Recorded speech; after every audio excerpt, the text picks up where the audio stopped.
Chris Algieri is actually, in my opinion, he's a pretty good fighter, and he's becoming somewhat of a fan favorite, even though he lost his last 2 fights against Manny Pacquiao and Amir Khan, respectively. And now, if you're going to lose to anybody, those are 2 names to lose to. December the 5th, 2015, he's going to be fighting Erick Bonet on the undercard of Danny Jacobs versus Peter Quillin, and I believe he's going to be the co-feature. The good thing about this fight is you should know Erick Bonet, because Erick Bonet was actually given Sean Porter a hell of a fight before Sean Porter ended up stopping him before Sean Porter fought Adrian Broner. My bad. But it's like this. Chris Algieri will give a lot of fighters problems at 140 pounds or 147 pounds. It's looking like to me he's done with the 140-pound division, and he's going to be fighting at 147 pounds for the rest of his career. I was actually impressed and at the fight with him and Amir Khan, and I was actually impressed with the crowd buzz that he was getting, especially when he was closing the distance and could have almost got that knockdown on an Amir Khan. Like, the fact that he lost to an Amir Khan was actually a win in some cases for Chris Algieri, because he put on a better performance than anyone ever thought he would put on. And it's crazy that we're seeing that he's back in action, but Amir Khan's not back in action, and we're at the end of the year, you might as well say now. Chris Algieri, in my opinion, would give Adrian Broner some problems. See, Chris Algieri is the type of fighter where you got to outbox him to beat him, or you just got to beat him up. Chris Algieri, like, is how can I put it?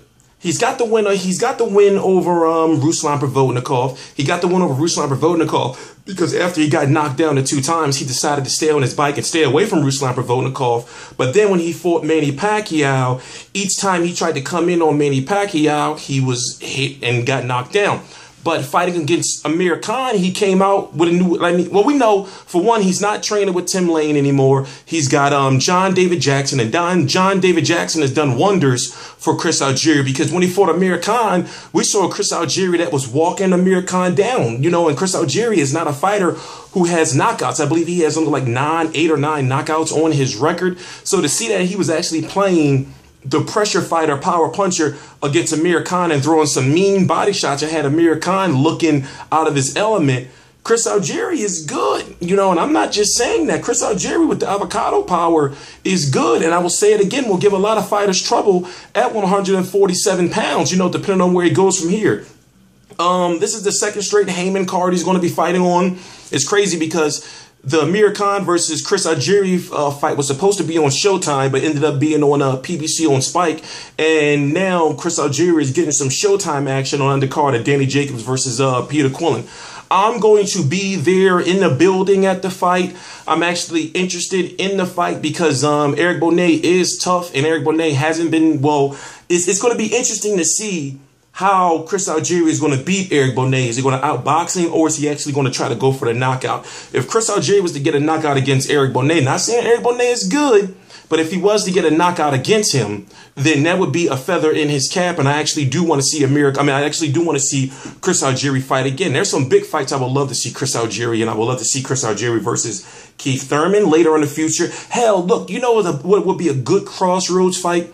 Chris Algieri versus Devin Alexander sometime next year. If Chris Algieri gets through Erick Bonet, that would be a good solid crossroads fight for him. Chris Algieri is not fighting at 140 pounds anymore, so I'm not going to name any 140-pound fighters. Or who knows, you might have a lot of fans saying they would like to see Chris Algieri versus Errol Spence. Tough fight, tough fight, tough fight. But first things first, Chris Algieri has lost 2 straight fights, even though they had 2 straight fights to 2 big name opponents. He's got to get a win under his belt. And fighting Erick Bonet is not a he's not a pushover. T-Street Controversy Live.